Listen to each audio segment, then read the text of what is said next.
תשומת לב לשלמות של הגב. אני יורד חזרה, מניח מרתק ואז מרתק. אני מחכה פה, כי עכשיו יש הרבה למטה, זה הבסיס שלנו, השני המרתקים שיוצרים פה קו מאוד רחב. עכשיו התחושה הזאת שמרגישים, אנחנו רוצים שהיא תישמר.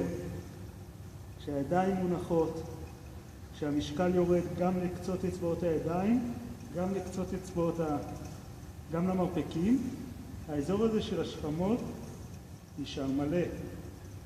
אנחנו לא נותנים לו להתרוקן.